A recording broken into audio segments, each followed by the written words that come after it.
Assalamualaikum warahmatullahi wabarakatuh. Selamat pagi, salam sejahtera bagi kita semua. Salam Om Swastiastu, Namo Buddhaya, salam kebajikan.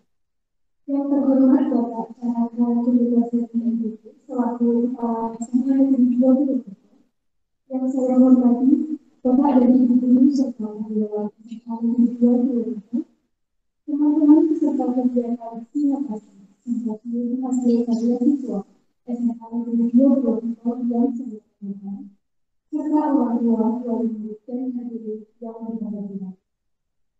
Pertama-tama marilah kita panjatkan puji syukur kehadirat Tuhan Yang Maha Esa atas rahmat dan anugerahnya sehingga kita dapat melaksanakan kegiatan sihatasi atau simposium hasil karya siswa pada hari ini. Perkenalkan saya selaku pembawa acara membacakan susunan acara sebagai berikut. 1. Pembukaan. 2. Menyanyikan lagu Indonesia Raya. 3. Sambutan. 4. Acara simposium. 5. Pemberian penghargaan. 6. Penutup. Bapak Ibu Guru dan hadirin yang berbahagia, mari kita mulai acara yang pertama yaitu pembukaan. Marilah kita lanjutkan acara pada bagian ini dengan membaca basmalah bersama dan kemudian menyusun pembicaraan. Meningkat ke acara kedua yaitu pembukaan lagu Indonesia Raya. Hadirin mohon berdiri.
Hadirin dipersilakan untuk dimulai.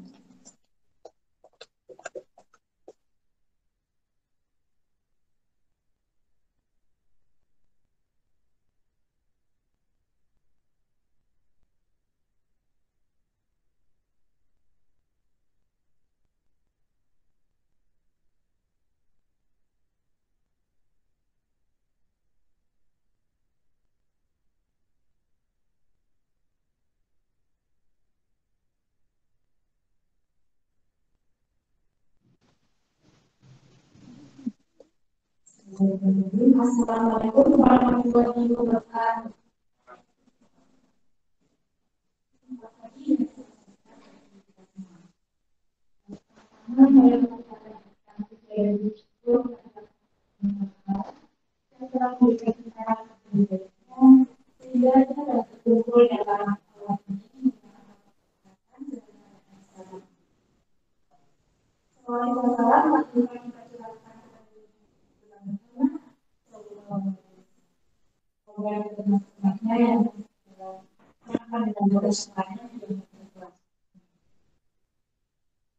saya ingin mengucapkan terima kasih pada Bapak Guru, Bapak Kepala Sekolah, Bapak karena yang kami punya dengan PPDB saat ini, walaupun masih dalam kegiatan PPDB.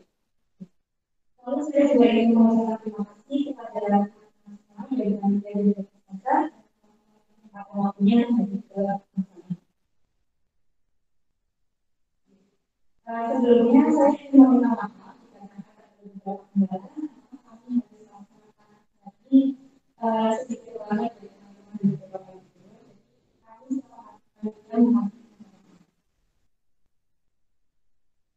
Kami sangat kegiatan ini sendiri adalah kegiatan yang dapat mengasah atau menambahkan wawasan dan juga masa potensi dan juga dapat memperlihatkan kalau kegiatan potensi kita dalam belajar dari jauh itu baik. Menurut saya kegiatan ini adalah kegiatan yang baik dan saya harapkan untuk awal-awal selanjutnya kita dapat melakukan kegiatan yang lagi yang baik dan mungkin bisa dalam keadaan setempat. Saya harapkan kegiatan ini dapat berjalan baik dan lancar sampai akhir. Dan mungkin kami bisa mengharapkan kita tidak akan mungkin sekian yang dapat saya sampaikan. Terima kasih. Wassalamualaikum warahmatullahi wabarakatuh. Terima kasih saudara sebenarnya kedua akan disampaikan oleh pengalaman yang lebih dahulu, yaitu Bapak Penulis Kemana Edukasi. Pokoknya dengan sampai seperti juga narasi.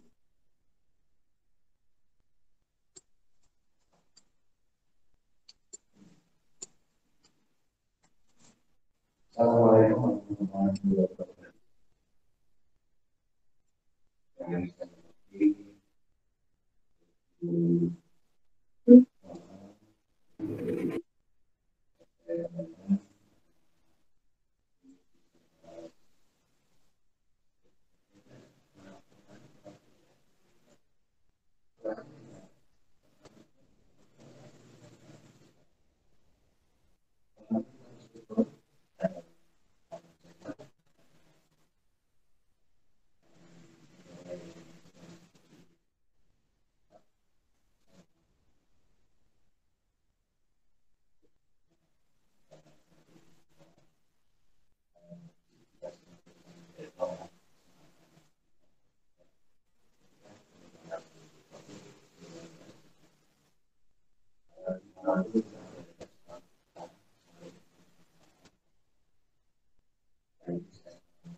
Pilihan yang lebih baik sekarang ini digunakan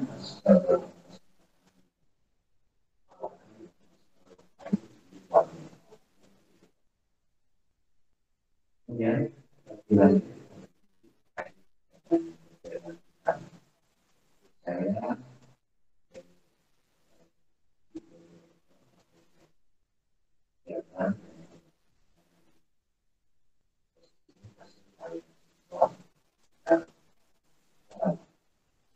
pilihan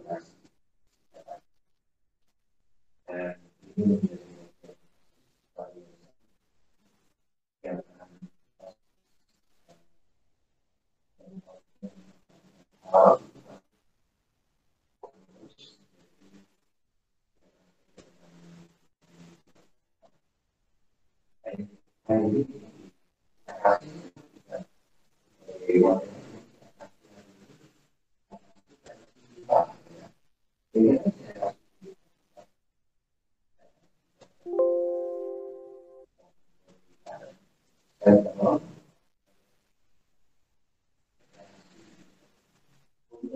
selalu kalau kita masih kebaikan dalam situasi mungkin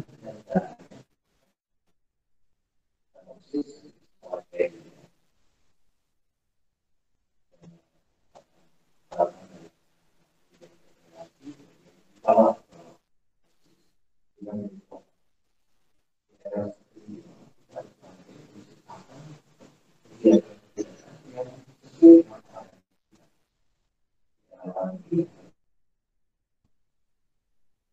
orangnya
saya sangat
Terima kasih Bapak atas kesaksiannya.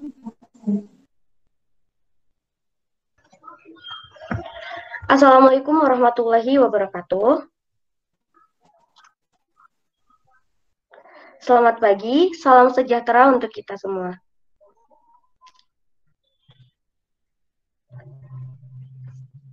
Pertama-tama, marilah kita panjatkan puji dan syukur atas kehadirat Allah SWT, Tuhan Yang Maha Kuasa, karena berkat rahmat dan juga karunia-Nya, kita diberikan kesempatan untuk hadir pada acara kali ini dalam keadaan sehat, tentunya tanpa kurang suatu apapun. Tak lupa salawat serta salam kita aturkan kepada junjungan kita, Nabi besar Muhammad Sallallahu Alaihi Wasallam, beserta para sahabat dan juga pengikutnya.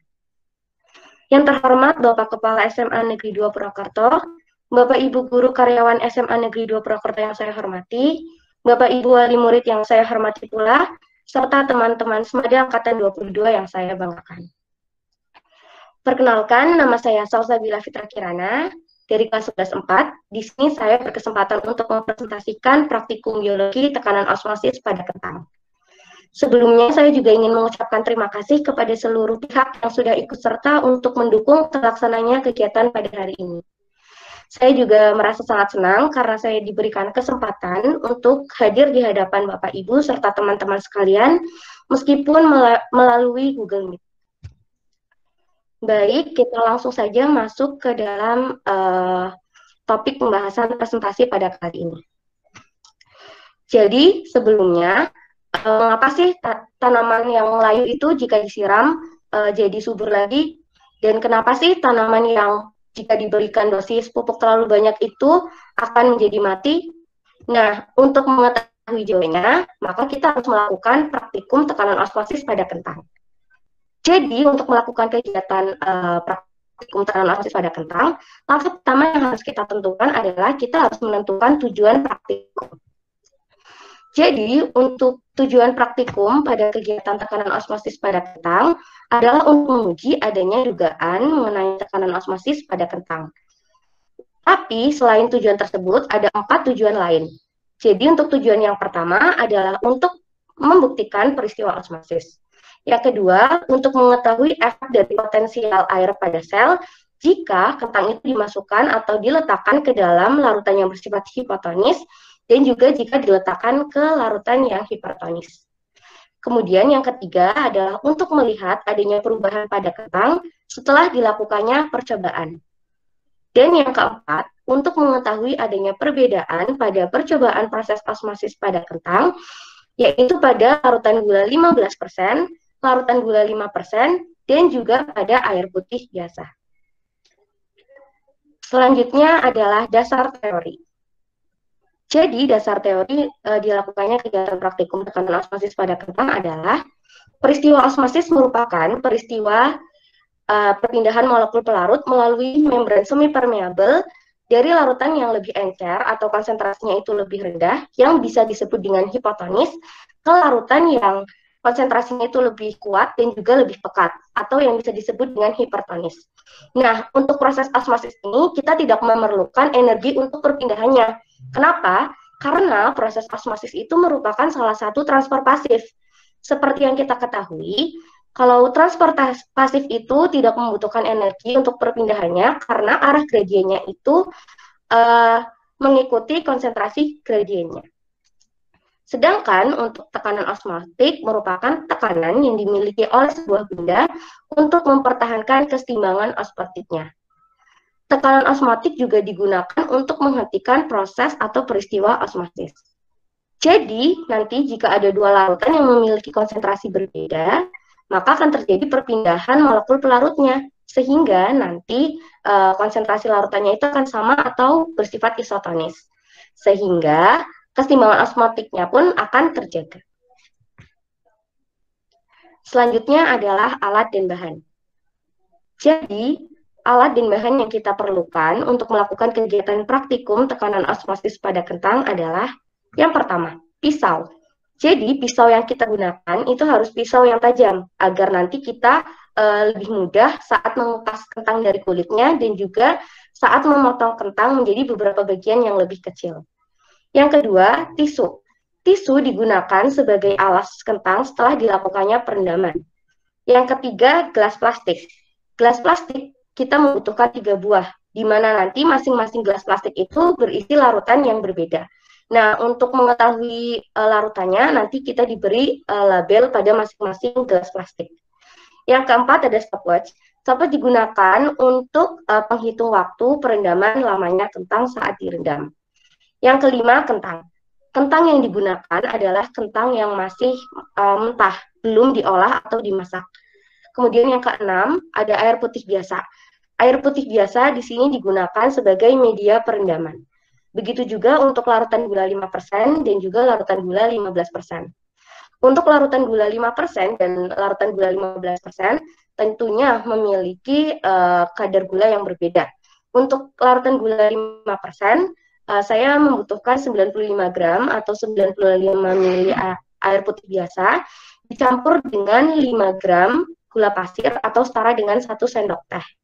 Sedangkan untuk larutan gula 15%, saya membutuhkan 95 gram atau 95 ml air putih biasa dan dicampur dengan 15 gram atau 15 gram gula pasir atau setara dengan 1 sendok makan.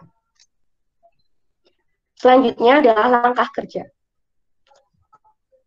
Jadi, langkah kerja yang harus dilakukan untuk melakukan kegiatan praktikum ini, yang pertama adalah kita harus membersihkan kentang dari kulitnya.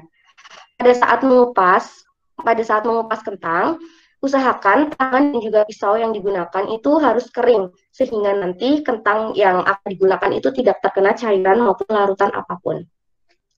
Selanjutnya, yang kedua, potong kentang menjadi ukuran 2 x 1 cm sebanyak 9 potong. Jadi di sini saya membuat 9 potong karena nanti untuk masing-masing larutan saya membutuhkan 3 sampel. Selanjutnya, setelah memotong potongan kentang dan menyamakan ukurannya sebesar 2 x 1 cm, selanjutnya kita siapkan larutan gula 15%, larutan gula 5%, dan juga air putih. Kita siapkan di dalam masing-masing gelas plastik yang sudah diberi label. Saya menggunakan larutan gula 15% di dalam gelas yang berlabel A. Kemudian untuk larutan gula yang berkonsentrasi 5% itu adalah gelas di dalam gelas yang berlabel B. Kemudian untuk gelas yang berlabel C berisi air putih biasa. Selanjutnya, setelah kita menyiapkan media perendaman, kita masukkan potongan kentang ke dalam masing-masing larutan yang sudah ditentukan. Selanjutnya, setelah dilakukan perendaman, kita tunggu selama 60 menit, dihitung menggunakan stopwatch yang sudah disiapkan sebelumnya. Setelah 60 menit, kita angkat kentang yang sudah direndam ke atas tisu.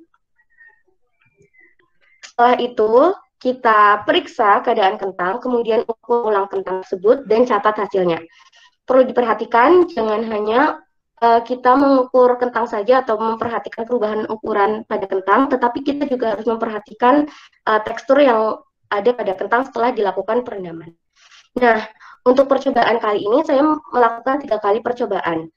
Untuk percobaan kedua dan ketiga, langkahnya sama. Jadi setelah kita ukur dan juga catat, untuk percobaan yang pertama, dilanjutkan percobaan kedua dengan memasukkan potongan kentang yang sebelumnya sudah dilarutkan ke dalam larutan sebelumnya yang sudah digunakan. Kita tunggu selama 60 menit, setelah 60 menit diangkat ke atas tisu, kemudian kita perhatikan perbedaan dan juga catat hasilnya. Untuk percobaan ketiga juga sama, setelah diukur dan dicatat, masukkan kembali ke larutan yang sebelumnya sudah digunakan, lalu tunggu selama 60 menit, dan setelah 60 menit, angkat ke atas tisu, dan kita amati, kemudian ukur dan catat hasilnya. Selanjutnya adalah gambar dan tabel data. Nah, berikut adalah gambar kentang sebelum dilakukannya perendaman atau percobaan.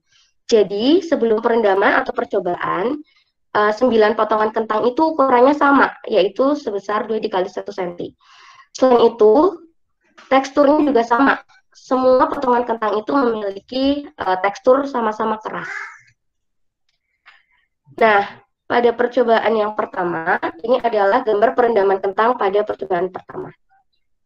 Selanjutnya, setelah 60 menit, ini adalah gambar perbandingan ukuran kentang untuk 1 kali percobaan.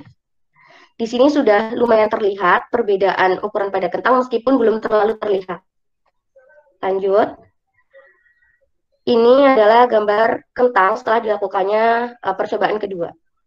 Dan setelah 60 menit perendaman, ini adalah perbandingan ukuran kentang. Ini mulai lebih terlihat dibandingkan sebelumnya. Perbedaan pada kentang. Kemudian setelah dilakukan percobaan yang kedua, dilanjutkan dengan perendaman ketiga. Lanjut, ini adalah perbandingan ukuran kentang setelah 3 kali percobaan. Ini sudah terlihat lumayan jelas ukuran kentang antara kentang yang dimasukkan ke dalam larutan A, larutan B, dan juga larutan C.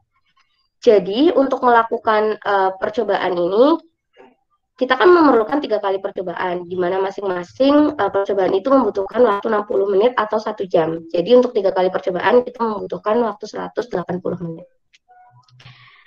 Selanjutnya, ini adalah tabel data setelah dilakukannya percobaan. Saya akan membacakan perubahan ukuran dan juga perubahan tekstur pada kentang setelah dilakukan 3 kali percobaan. Untuk percobaan pertama, pada kentang yang dimasukkan ke dalam larutan gula 15%, untuk sampel yang pertama ukurannya menjadi 0,9 dikali 1,8, sampel yang kedua ukurannya menjadi 0,85 dikali 1,9, dan untuk sampel yang ketiga ukurannya menjadi 0,9 dikali 1,9.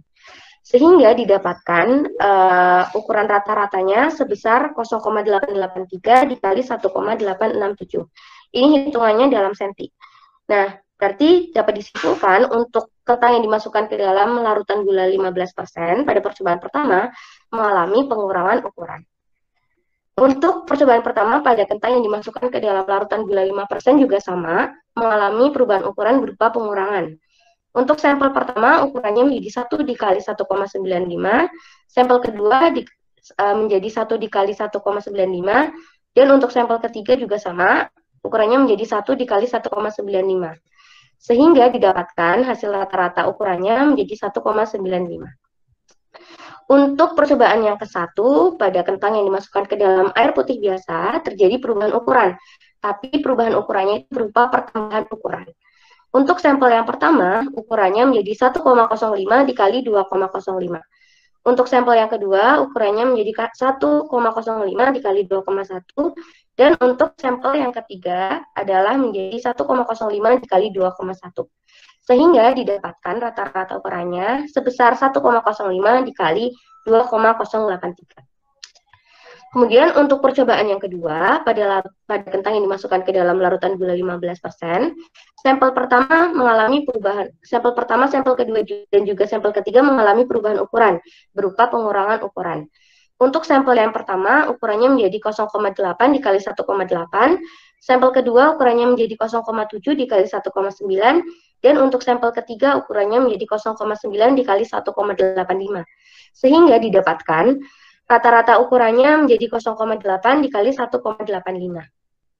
Kemudian, untuk kentang yang dimasukkan ke dalam larutan gula 5%, untuk sampel pertama, sampel kedua, sampel ketiga juga mengalami perubahan ukuran berupa pengurangan ukuran. Untuk sampel pertama, ukurannya menjadi 0,95 dikali 1,9. Untuk sampel kedua, ukurannya menjadi 1 dikali 1,9. Dan untuk sampel ketiga, ukurannya menjadi 0,85 dikali 1,9. Sehingga didapatkan rata-rata pengukurannya sebesar 0,93 dikali 1,9. Kemudian untuk kentang yang dimasukkan ke dalam air biasa mengalami perubahan ukuran berupa pertambahan ukuran. Untuk sampel pertama ukurannya menjadi 1,1 dikali 2,1. Sampel kedua ukurannya menjadi 1,05 dikali 2,15. Dan sampel ketiga ukurannya menjadi 1,1 dikali 2,1. Dan dapat dihasilkan rata-rata ukurannya sebesar 1,083 dikali 2,1167.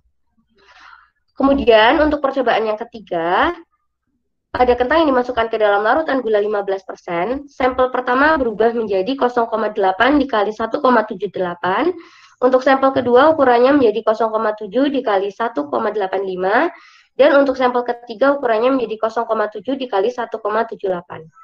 Sehingga didapatkan rata-rata ukurannya sebesar 0,73 dikali 1,803. Kemudian untuk kentang yang dimasukkan ke dalam larutan gula 5%, ukurannya untuk sampel pertama menjadi 0,95 dikali 1,88. Untuk sampel kedua ukurannya menjadi 0,95 dikali 1,9. Dan untuk sampel ketiga ukurannya menjadi 0,8 dikali 1,9.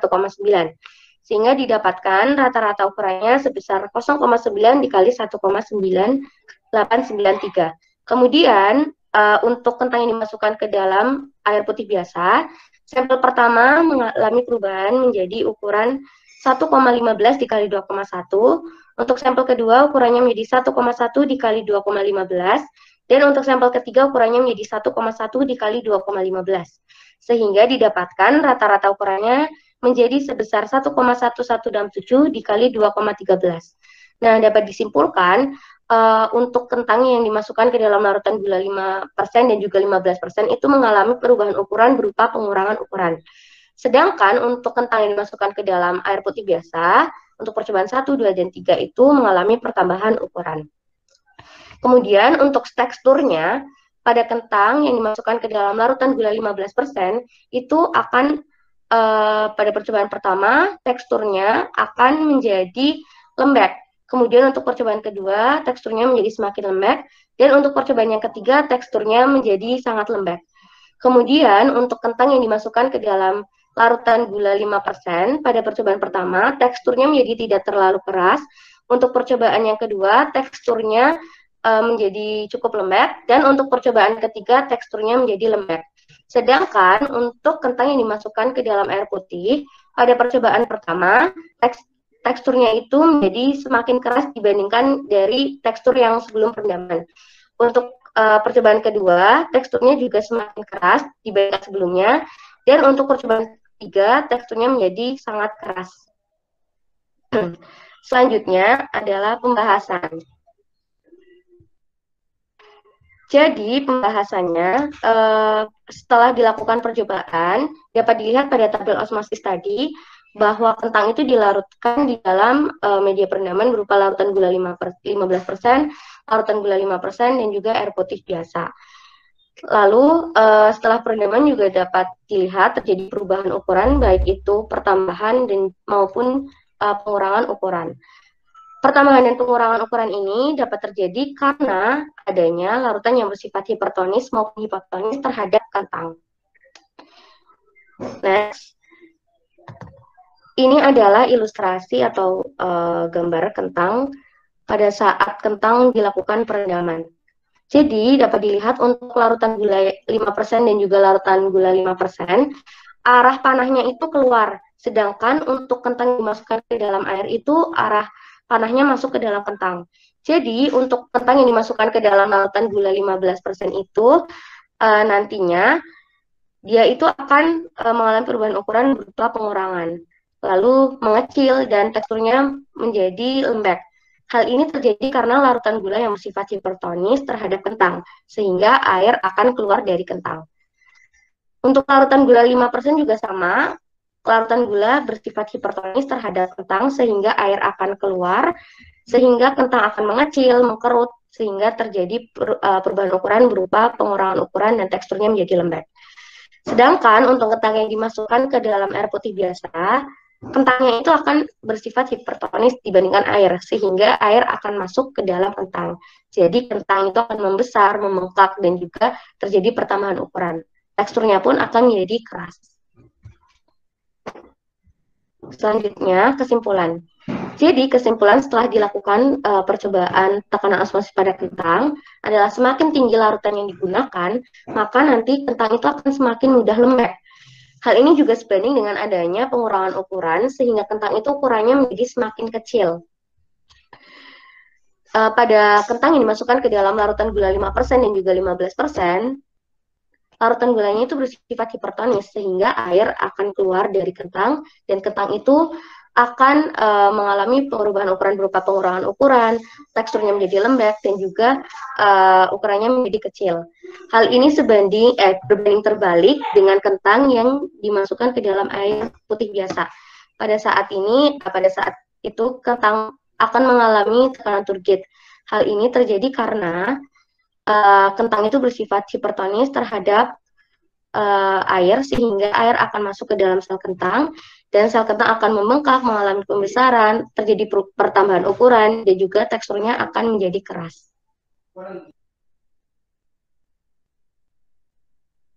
Baik, sekian dari saya. Mohon maaf apabila ada kesalahan, kurang lebihnya mohon maaf. Billahi taufiq wal hidayah. Wassalamualaikum warahmatullahi wabarakatuh.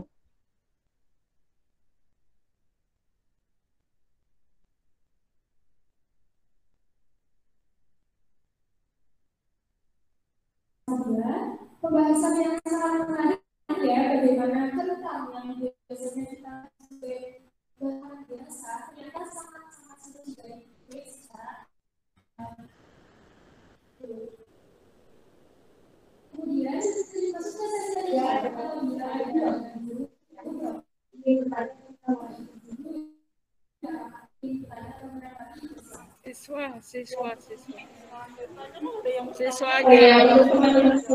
siswanya teman-teman sekalian, teman-teman sekalian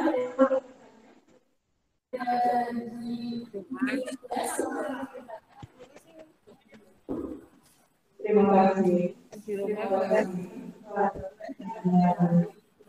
dari guru yang saya tanyakan kita sendiri dalam kesempatan ini dari Google kemudian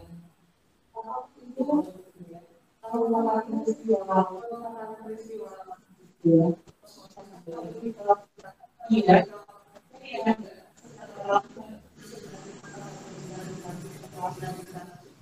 yang kalau misalnya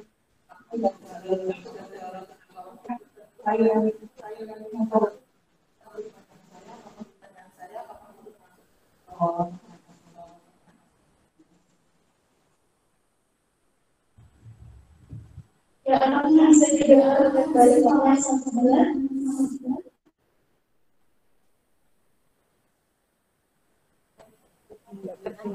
Mohon maaf suaranya kurang jelas.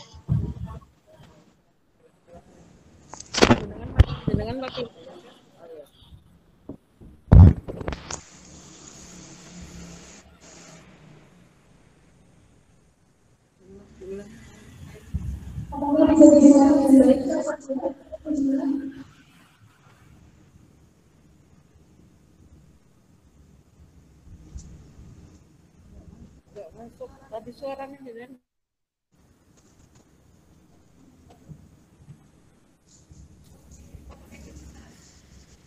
Assalamualaikum warahmatullahi wabarakatuh. Salsabila. Halo. Baik, Bu. Baik, Bu. Saya sudah perhatikan soalnya tadi, Bu. Oh iya. Terima kasih, Ibu, pertanyaannya. Jadi, untuk kentang itu merupakan salah satu media untuk membuktikan peristiwa osmosis. Nah, untuk wortel dan timun itu juga bisa dijadikan sebagai media untuk membuktikan adanya peristiwa osmosis. Bahkan selain buah juga ada, contohnya itu adalah pada saat tumbuhan itu mengalami penyerapan air dari tanah. Jadi pada saat wortel maupun timun terkena larutan cuka, larutan air maupun larutan gula mengalami perubahan ukuran, itu berarti termasuk peristiwa osmosis. Terima kasih, Bu.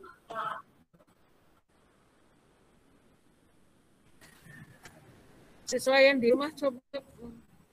Ya, ini apakah ada pertanyaan dari tanggapan lain? Terima kasih Ananda Salsabila, benar ya. Halo. Apakah mendengar Ananda Salsabila? Mendengar, Bu. Oke. Terima kasih. Saya tidak bertanya karena memang tampilannya sudah bagus, sudah jelas, kemudian kesimpulan juga sudah ada. presentasi mungkin diberikan pengantar atau kontrolnya mengenai manfaat, karena kita kan mempelajari materi juga diterapkan pada lingkungan sehari-hari. Jadi tadi makanya Ibu Endang Sundari bertanya, apakah makanan juga itu termasuk peristiwa osmosis? Itu hanya pengantarnya saja yang agak sedikit disampaikan. Untuk tampilan keseluruhan bagus, tapi kalau untuk presentasi mungkin ada tambahan prolog mengenai ini loh osmosis tertanam dalam kehidupan sehari-hari adalah sebagai contohnya. Baik Bu, terima kasih. Bu. Baik, terima kasih yang sudah memberikan pertanyaan dari kawan-kawan. Selanjutnya kepada Ibu Ferry Asri selaku Guru Pendamping dari Sasabila, silakan untuk memberikan tanggapan. Ya, terima kasih. Assalamualaikum warahmatullahi wabarakatuh. Praktikum yang dilakukan oleh Sasabila itu untuk membuktikan osmosis.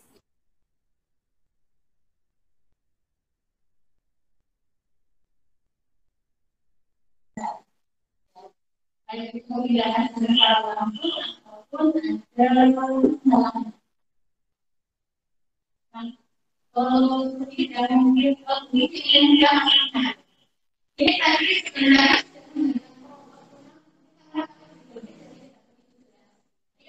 kalau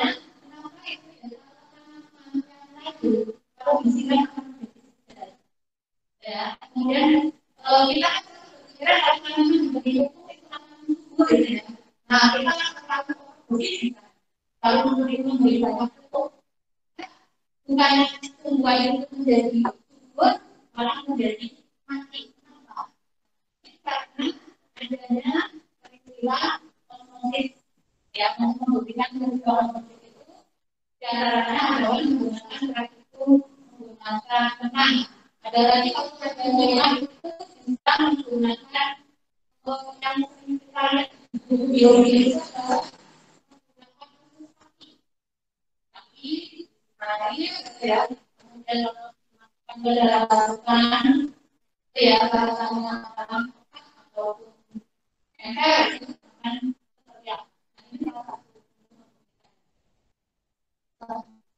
kemudian ini untuk suatu peristiwa dari perpindahan langsung dalam hal ini adalah air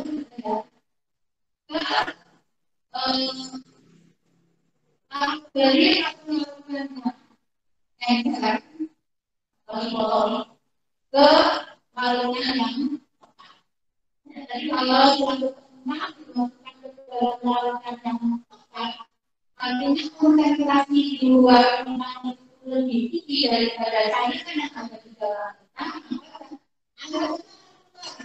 dari dalam ya. Nah, jadi seperti dari untuk asal akan terdiri dari berbagai macam sayuran yang dimasukkan ke dalam satu larutan. Tergantung bagaimana konsentrasinya. Kalau konsentrasinya itu terlalu tepat, otomatis nanti untuk sayuran yang ada di dalam asal itu akan lembek. Karena tadi cairan dari dalam sayuran itu kemudian sekarang ada beberapa komponasi dari teman-teman kita seperti itu pada yang dikatakan ini satu ruangan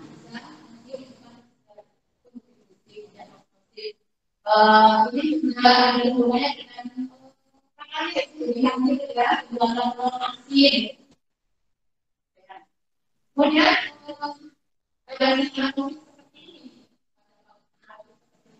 Kita menemukan sering-sering mencuci tangan yang satu ya.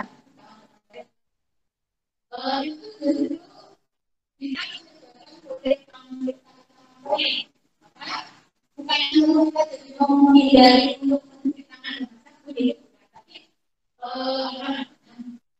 bisa kita tambahkan kemudian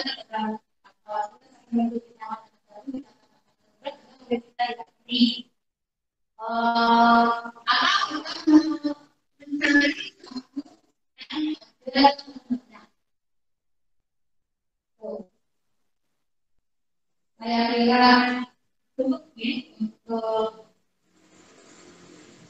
presentasi dari salah satu bulan tentang kondisi. Terima kasih.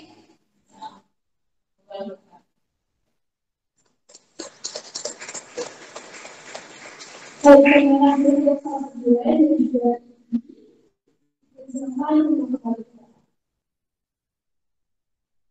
Ya, cek suara saya masuk ya. Ya, semoga teman-teman yang ada di ya, semoga teman-teman yang ada di Google Meet ataupun yang ada di Bangsal dapat mendengar suara saya ya.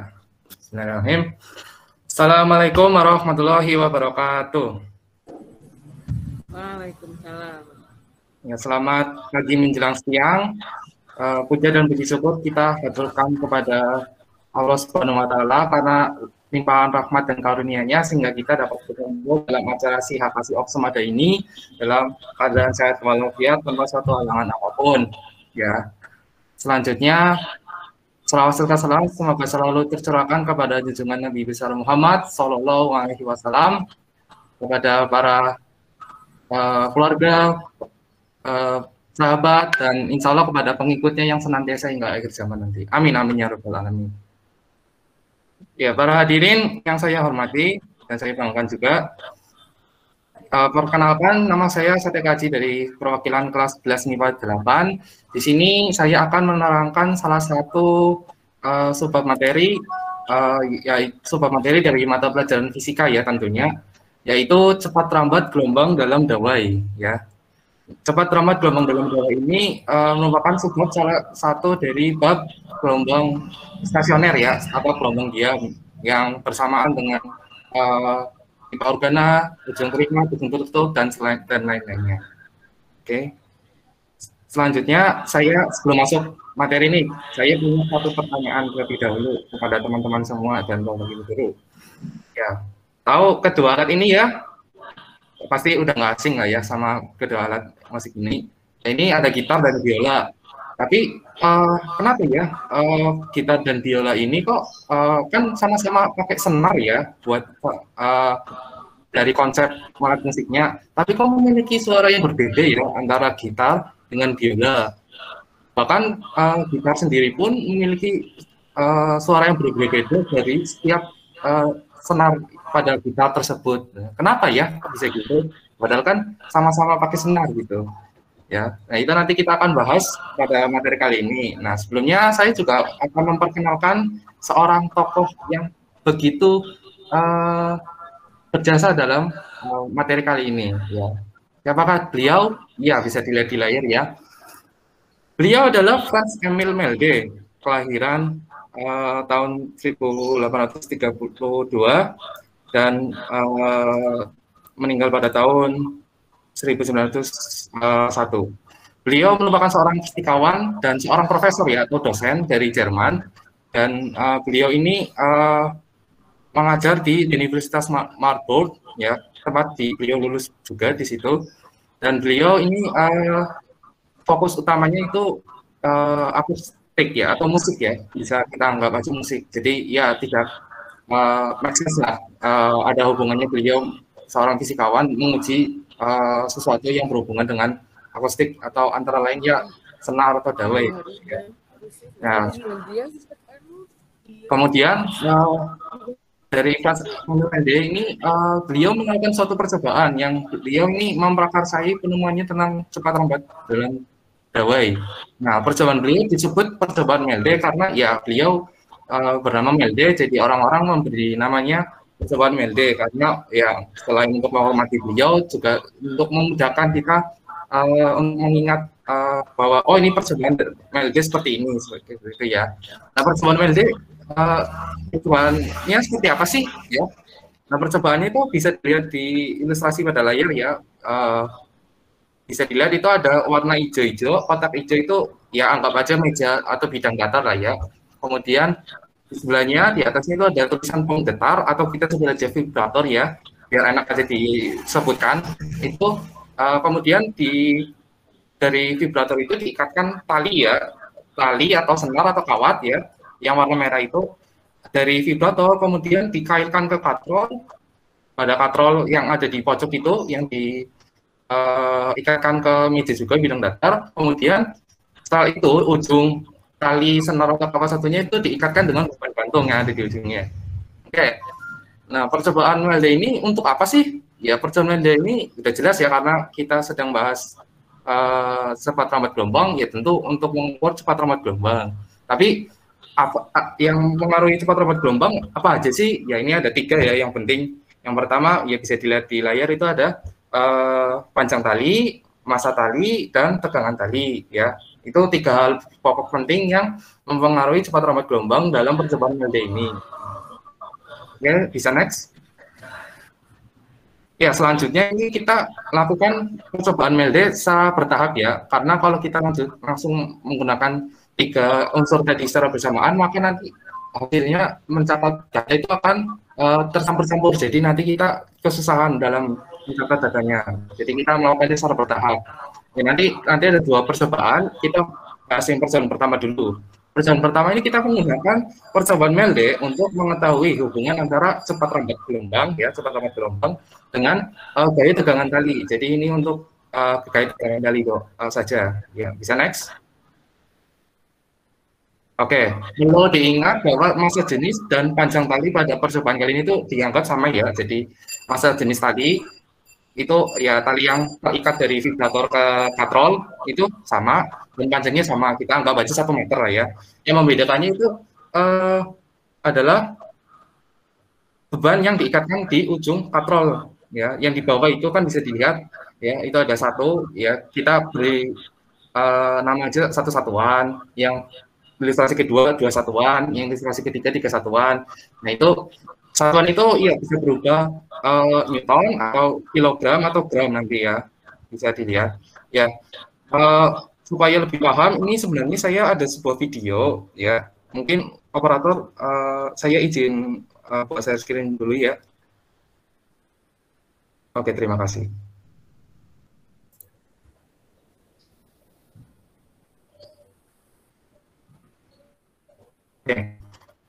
Oke, pada video ini akan nanti dijelaskan percobaan melde yang percobaan pertama ya. Jadi bisa dilihat di layar ini ada seorang peneliti ya, beliau dia mau melakukan percobaan melde ya. Karena share screen jadi video ini nggak ada suaranya ya. Jadi nanti saya videonya ketika saya mulai ini sekalian saya jelaskan saja tentang apa yang ada di dalam video ini. Jadi saya jelaskan saja. Mungkin kalau teman-teman mau lebih jelasnya lagi, mungkin saya akan kasih linknya saja. Nah, link videonya mungkin teman-teman bisa lebih luasa lagi buat lihat videonya. Ya, karena ini waktunya terbatas juga, jadi langsung saja. Ya, oke, bisa dilihat pada layar. Harus kita lakukan yaitu menyiapkan alat dan bahan. Ya, di layar ini seorang peneliti ya ini sedang menunjukkan alat-alat yang akan digunakan pada percobaan melde. Ada beban dan ada tali ya. Yang itu kotak adalah vibrator ya atau penggetar, penggetar ya. Dan kemudian itu yang di bawah panjang itu ada mistar ya. Kemudian cara pertama yang akan dilakukan itu kita akan menggunakan variasi beban yang akan nanti diikatkan ke katrol pada ujungnya ya. Bisa dilihat di video ya. Ya. Ini nanti satu itu 50 gram, yang kedua 100 gram ya, bisa dilihat di video ya. Oke. Kemudian ya ini bisa dilihat ya, ini terikat di vibrator talinya, kemudian ujungnya dikaitkan ke katrol satunya. Nah, kemudian pada ujungnya lagi diikatkan ke beban ya. Ini untuk jadi tegangan tali. Oke. Nah, kemudian saat vibrator ini dinyalakan, ya bisa dilihat di video, itu tali yang terikat itu nanti akan lama-lama akan membentuk sebuah gelombang, ya. Nah, ini bisa dilihat pada video ya. Saya percepat sedikit. Ya, ini bisa dilihat ada gelombang yang terbentuk, ya. Nah, ini bisa dilihat jelas ya, gelombang yang terbentuk dari percobaan Melde ini, ya. Kemudian setelah teman-teman melihat jelas gelombang-gelombang ini, setelah itu kita lakukan pencatatan data. Data apa aja sih yang kita catat? Ya, yang pasti masa jenisnya, masa jenisnya kan tadi sama, kita jadi kan sama. Kemudian yang pasti gelombang yang berhasil, yang dihasilkan itu kita juga catat karena yang kita carikan memang cepat lompat gelombang, jadi kita mencatat gelombang yang terbentuk. Oke, mungkin videonya saya cukup itu. Nanti kalau teman-teman mau cari tahu lagi bisa nanti saya kirimkan linknya. Ya.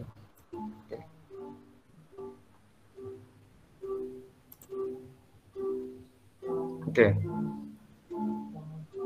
Mungkin untuk buat operator bisa kembali lagi share screen PowerPoint-nya. Oke, terima kasih. Ya, kita lanjut lagi ya untuk pembahasannya. Nah, nanti untuk videonya bisa saya kirimkan ini saja.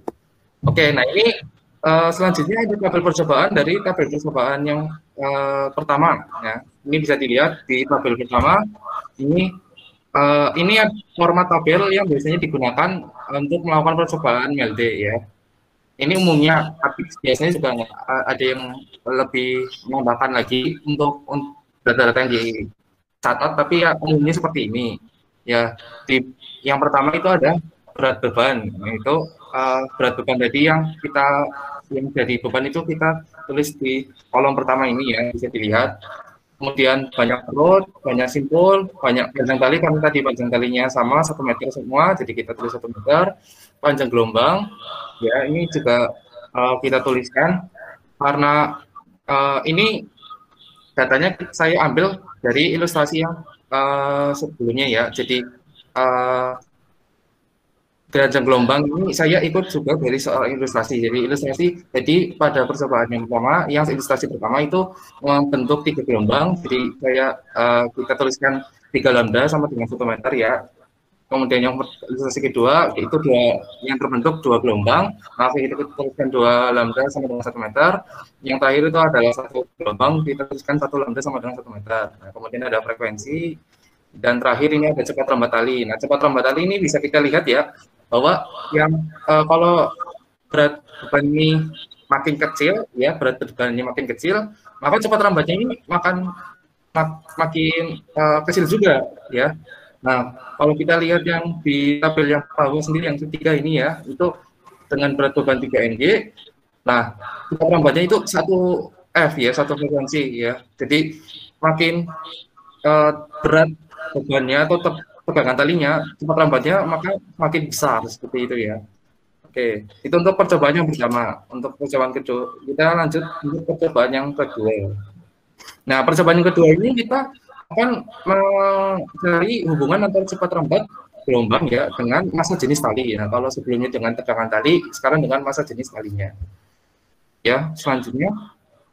Nah, kalau yang kali ini ya tegangan tali dengan jenis talinya sama ya untuk setiap percobaan. Yang membedakannya hanya massa jenis talinya. Nah, massa jenis talinya itu berapa helai yang digunakan sih untuk yang diikat dari kaprol ke dari vibrator ke kaprol gitu ya. Berapa ikatan sih? Nah, yang dari ilustrasi pertama itu hanya 1 helai, yang dari ilustrasi kedua itu 2 helai, dan yang ilustrasi ketiga itu ada 3 helai. Oke, kita lanjut saja. Sebenarnya saya juga punya video tentang percobaan Melde yang kedua ini, cuman karena memang waktunya mepet ya, kita juga susah. Ya, saya nanti tuliskan, kirimkan saja linknya buat teman-teman nanti lihat, jadi bisa leluasa lah ya buat nontonnya. Daripada kayak gini kan mungkin teman-teman juga bingung gitu kan ya, nanti saya tuliskan saja.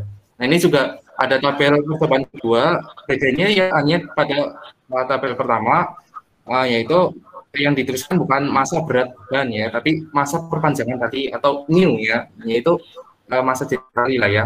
Nah, pada ilustrasi pertama kan cuma 1 lapis, jadi kita tuliskan 1 new.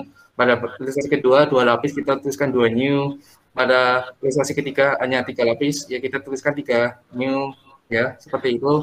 Nah, sesuai dengan ilustrasi yang tadi itu, ternyata ketika kita hanya menggunakan 1 helai, cepat rambatnya itu lebih tinggi, ya. Sedangkan kalau kita menggunakan yang 3 helai, justru cepat rambatnya semakin lambat, gitu ya, semakin kecil, gitu ya. Kalau dilihat dari tabel percobaan ini. Nah, dari tabel-tabel percobaan yang ditampilkan dan percobaan yang telah saya tampilkan, apa sih maksud dari semua itu, ya kan? Ya kita lanjut. Ya di sini ada kesimpulannya. Nah, kesimpulannya apa sih dari percobaan tadi, percobaan Melde, ya? Berdasarkan percobaan Melde yang kita lakukan tadi itu, dicari kesimpulan bahwa kecepatan itu kecepatan merambat gelombang transversal itu pada dawai yang pertama berbanding lurus dengan akar panjang dawai, yang kedua berbanding lurus dengan akar dawai akar tegangan dawai, yang ketiga berbanding terbalik dengan akar massa dawai, dan seterusnya. Itu bisa lihat di layar ya. Kalau misal bingung nggak apa-apa, ini saya juga apa namanya itu bisa dilihat bahwa yang penting ini hanya poin 1, 2, 3. Jadi yang 4, 5, 6 tuh hanya sebagai tambahan pengetahuan aja. Jadi buat teman-teman ya, kalau misal bingung ya, intinya cepat rambat gelombang dalam dawai itu ya berbanding lurus dengan panjang dawai, berbanding lurus dengan akar tegangan dawai, berbanding terbalik dengan akar massa dawai, gitulah ya. Nah, dari pencatatan itu kita bisa masukkan ke dalam persamaan gitu ya, bisa masukkan persamaan. Nah, itu di bawahnya bisa dilihat V sama dengan akar F per new ya, new. Dan new ini cara mencarinya itu dengan M per L ya, M per L. Jadi kalau kita uraikan lagi itu bisa jadi akar F kali L per M ya. Ini kalau udah sampai ini biasanya rumus umum yang biasa digunakan untuk mencari cepat rambat gelombang dalam dawai. Untuk yang akar F per rho A itu hanya rumus tambahan, karena kalau biasa di soal itu emang jarang kelihatan soal seperti ini. Tapi ya buat pengetahuan aja teman-teman ya. Biasanya orang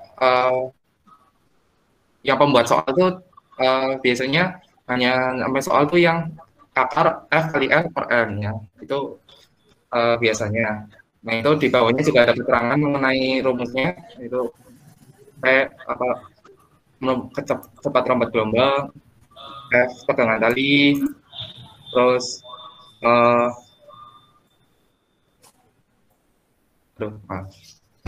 L itu panjang dawai, M itu massa dawai, new itu massa persatuan panjang dawai, kemudian ada rho itu massa jenis dawai, kemudian ada A juga itu luas pemampang, itu hanya sebagai penjelas aja ya. Oke, kita lanjut.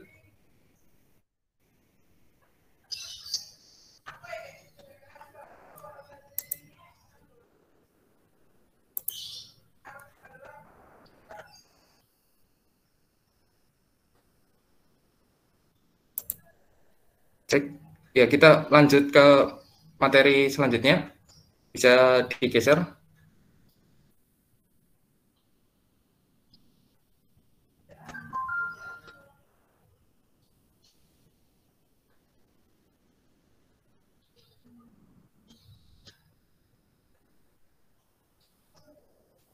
Ya, di sini ada ya, bisa kita lihat.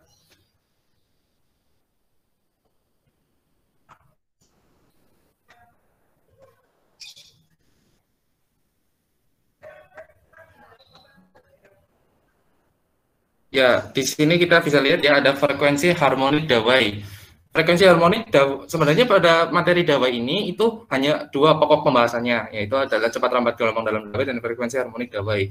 Nah, frekuensi harmonik dawai itu apa sih? Ya, ketika kita tadi melihat ya percobaan Melde tadi, itu kan senar ya diikat pada kedua ujung, supaya dari kedua ujungnya kan. ujung satu diikatkan ke vibrator, yang ujung satunya dikaitkan ke katrol terlebih dahulu, kemudian baru dikaitkan dengan beban ya. Nah itu ketika sonar yang diikatkan pada kedua ujungnya itu digetarkan, maka itu akan membuat sebuah gelombang stasioner yang nantinya gelombang itu akan membentuk sebuah nada tertentu tergantung dengan gelombang yang dihasilkan. Ya, ini bisa dilihat di layar lagi ya. Di sini ada beberapa nada-nada yang terbentuk sesuai dengan jaraknya ya, jarak. Jadi yang jarak tali, panjang tali juga berpengaruh dalam menghasilkan nada-nada tertentu yang akan membentuk gelombang-gelombang tertentu juga. Ya, yang pertama di sini ada nada dasar. Nah, nada dasar ini membentuk setengah gelombang ya, setengah gelombang sehingga panjangnya itu hanya setengah lambda ya. Dan untuk mencari frekuensinya itu bisa dilihat pada layar F1 ya, itu F nada dasar atau frekuensi dasar ya. Itu sama dengan V per 2L ya. Sebenarnya V sama dengan lambda, tapi lambdanya kan karena ini tadi kan L sama dengan setengah lambda, jadi lambdanya diubah jadi 2L gitu ya. Buat menyamakan penyebutnya aja dengan nada atas selanjutnya nanti ya. Nah ini kemudian ada nada atas pertama membentuk maksud saya satu gelombang. Nah itu panjangnya ya sudah pasti satu lambda ya kan, satu lambda. Itu bisa dilihat frekuensinya jadi 2V per 2L ya kan, karena sebenarnya kan harusnya V per lambda aja udah bisa lah ya, tapi karena menyamakan penyebutnya dengan nada dasar yang tadi, jadi kita samakan 2L, yang atas juga kita samakan 2L. Kemudian pada nada atas kedua ini membentuk 3/2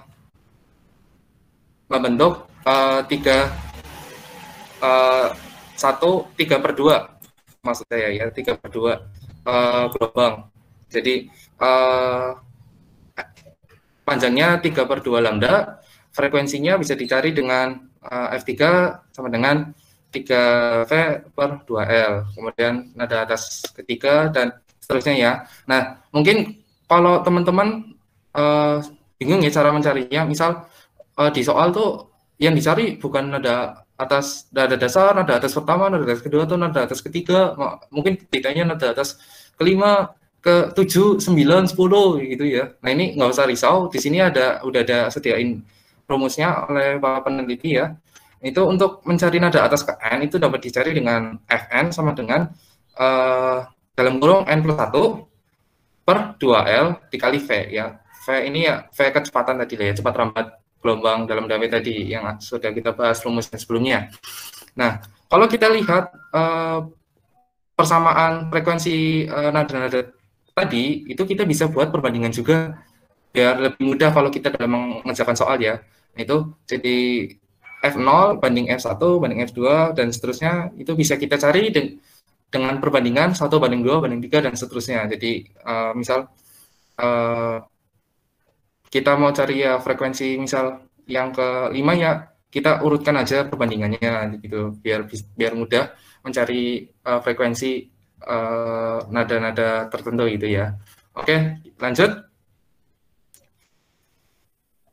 Ya, di sini saya ngajak teman-teman ya buat ngerjain soal biasa lah ya. Ini soal yang saya pilih juga soal sangat sederhana, hanya untuk menerapkan konsep aja bahwa bagaimana sih cepat lambat ini dalam soal, begitulah ya. Ya. Jadi soalnya dawai sepanjang 1 meter diberikan tegangan 40 Newton. Pada saat dawai digetarkan, cepat lambat gelombangnya jadi 40 meter per second. Nah, pertanyaannya berapakah massa dawai tersebut ya?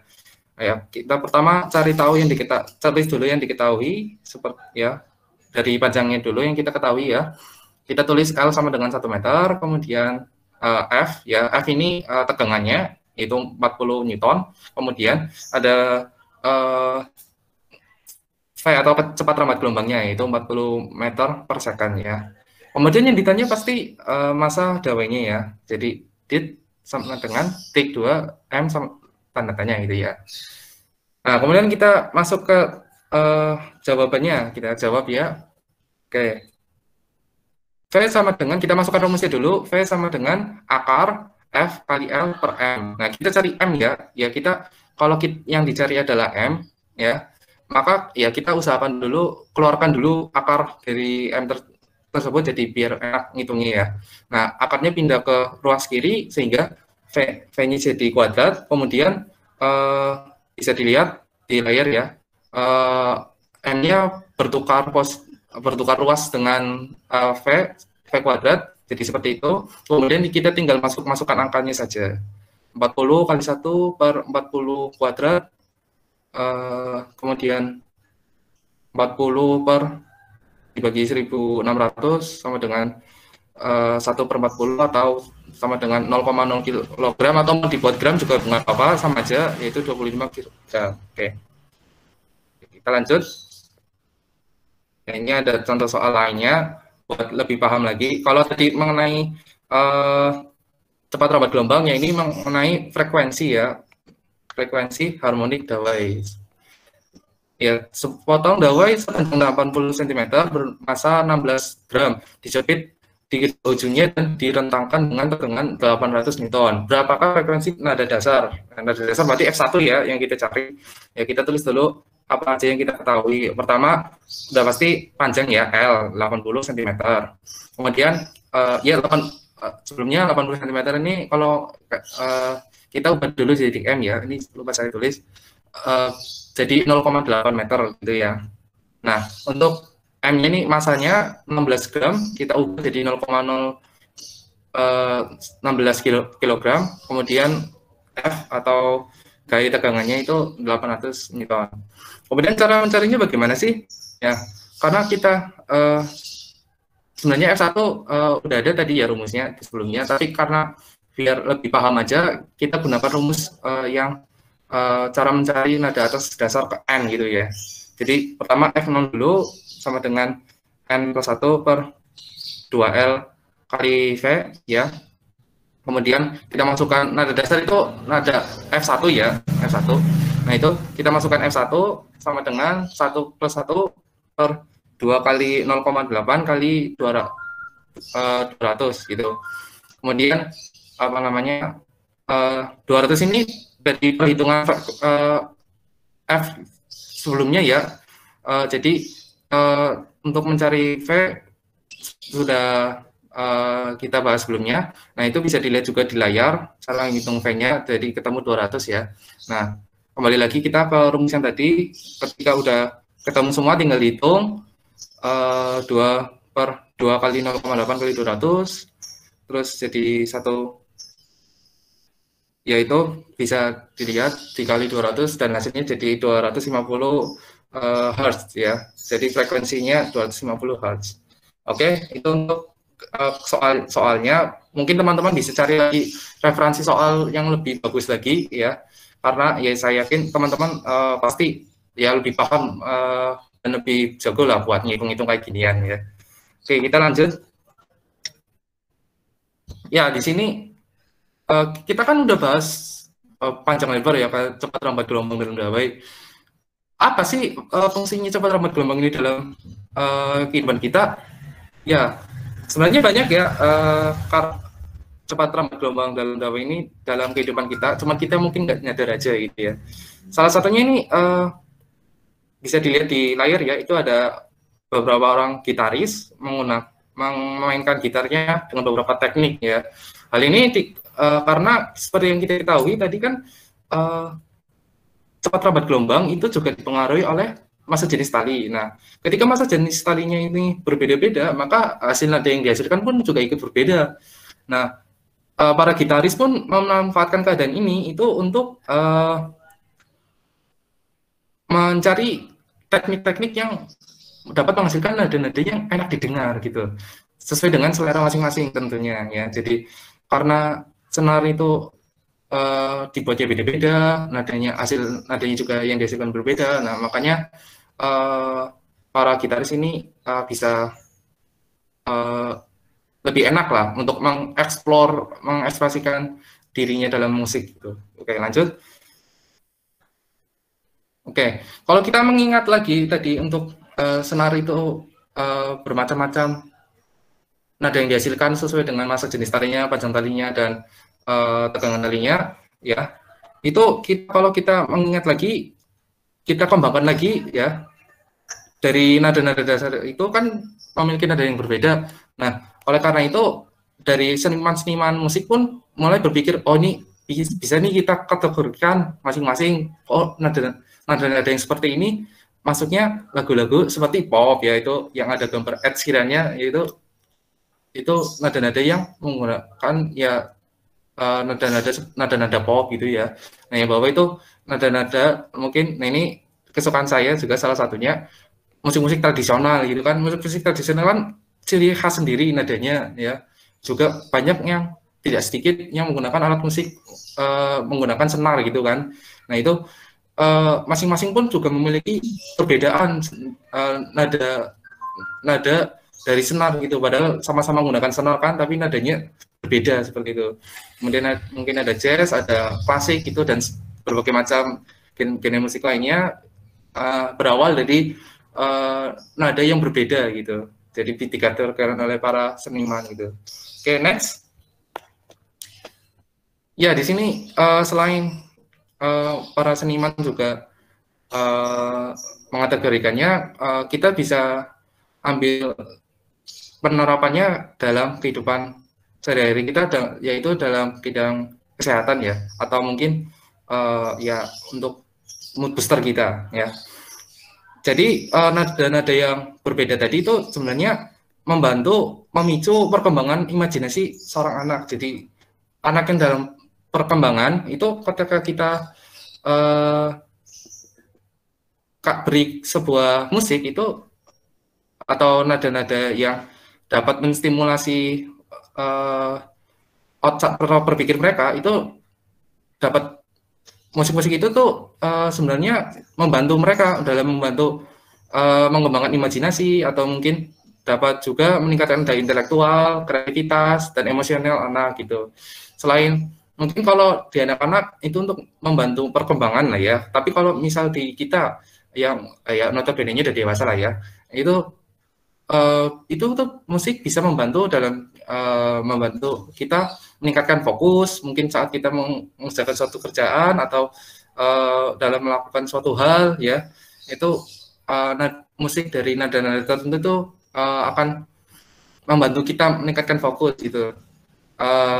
Atau selain itu musik-musik yang biasanya didengarkan itu musik-musik yang memang dari senar ya. Entah itu dari biola, dari piano, atau mungkin gitar ya, tergantung selera orang masing-masing. Oke, kurang lebihnya begitu presentasi mengenai cepat lambat gelombang dalam dawai menurut versi saya. Mungkin teman-teman atau Bapak Ibu guru memiliki pertanyaan bisa tanyakan kepada saya. Monggo.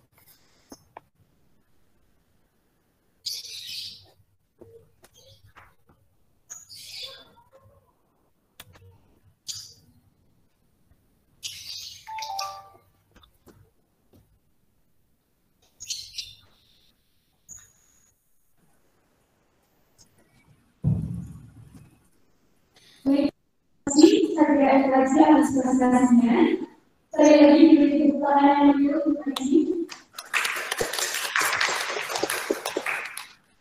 Ya, baik. Saya sebetulnya memohon maaf kepada hari ini dari anak-anak, karena waktunya sudah sangat terbatas. Maka kita langsung saja untuk Ibu Erwin memberikan tanggapan.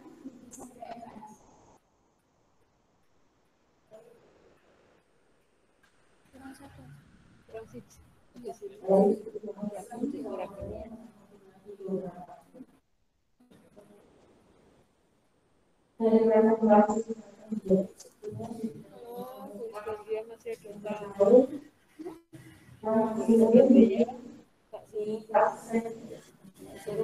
sambutan.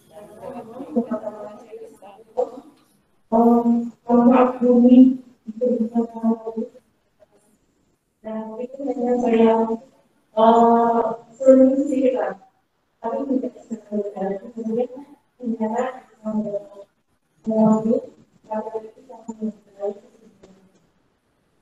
yang ini adalah ini dalam bawah. Jadi kalau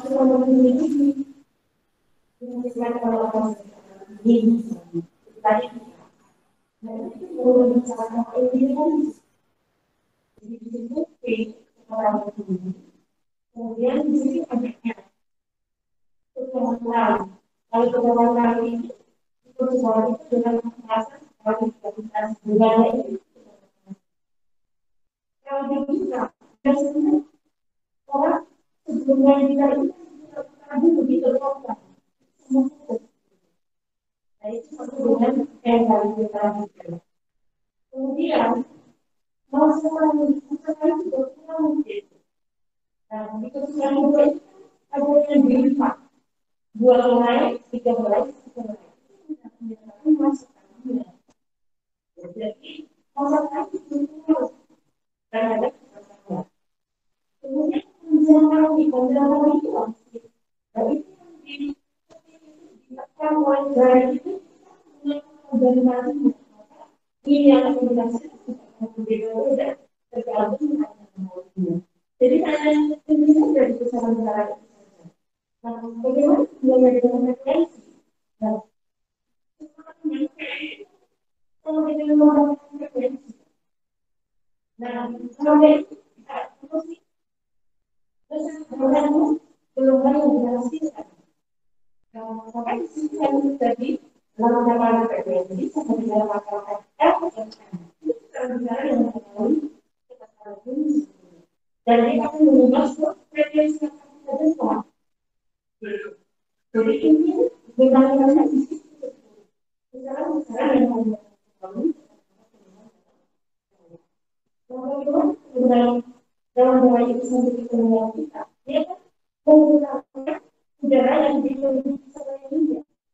Yang ramah tapi katakan bahwa dalam sekali itu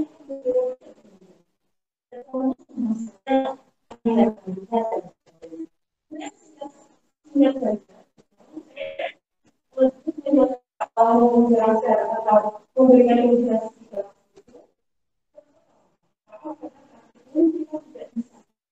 jadi saya ambil memang video untuk saya melakukan percobaan kemudian apa sudah saya lakukan membuat itu saya tapi kita sudah berikan dan mereka sudah dikomisi data penelitiannya itu dalam pengembangannya. Kalau kita berapa? Sekarang kalian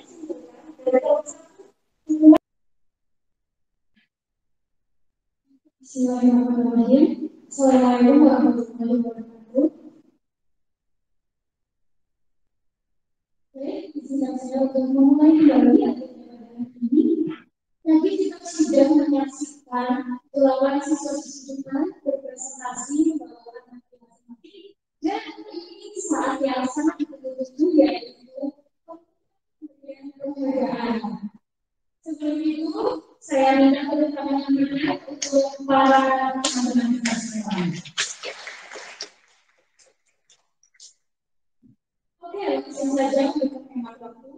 Saya umumkan untuk yang pertama adalah the best of faculty on chemistry atau kimia adalah dari Fadila Yuni dan Dewi Swatiana.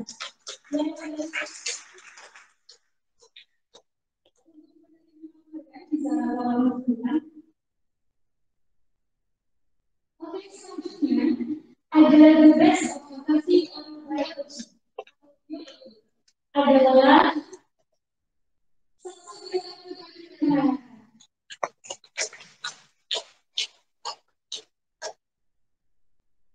selanjutnya ada the best of faculty on mathematics atau matematika ada siapa ya ada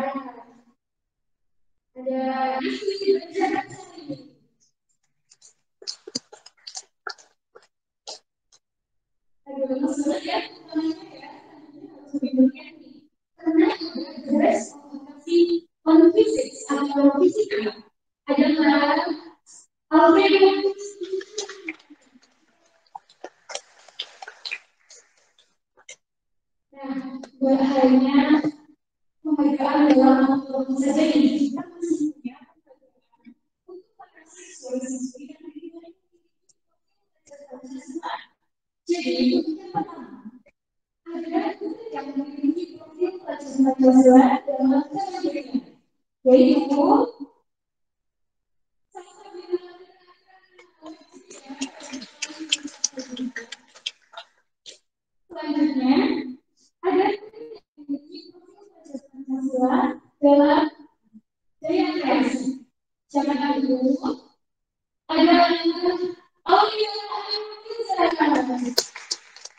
Mungkin yang ada itu saja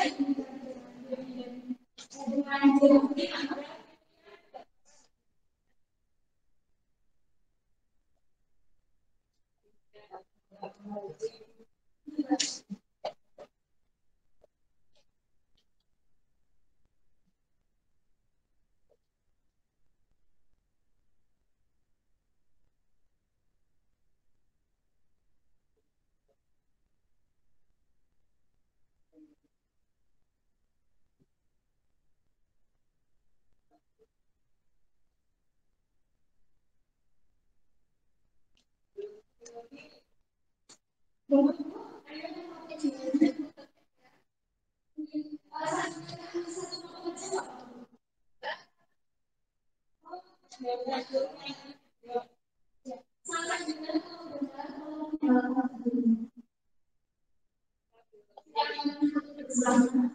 online ya.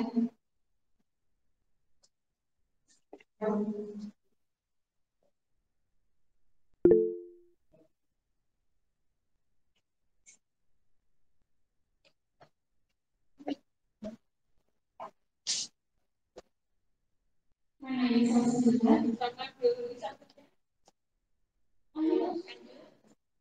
Nah, ini sama juga boleh saya ya.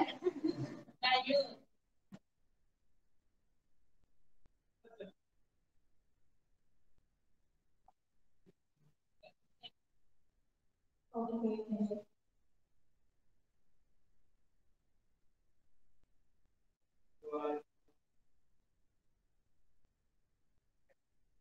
Budaya sama juga ini.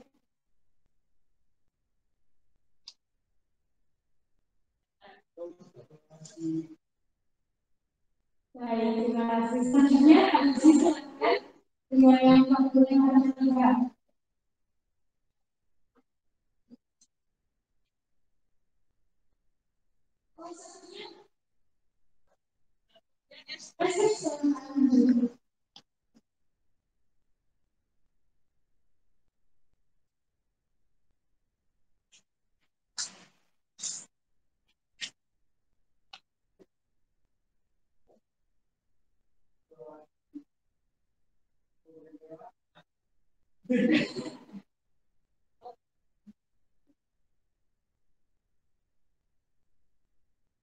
Baik, terima kasih.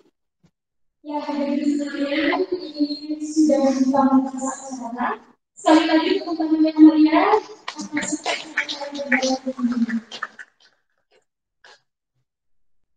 Hadirin sekalian, kita sudah masuk di penghujung acara. Izinkan saya untuk menutup acara pada hari ini. Sekaligus saya mengucapkan jawab bersama-sama dari pihak konsumen. Sebelum ini saya sebagai pembawa acara mohon maaf yang sebelumnya apabila ada kekurangan atau kekurangan. Akhir kata, wassalamualaikum warahmatullahi wabarakatuh.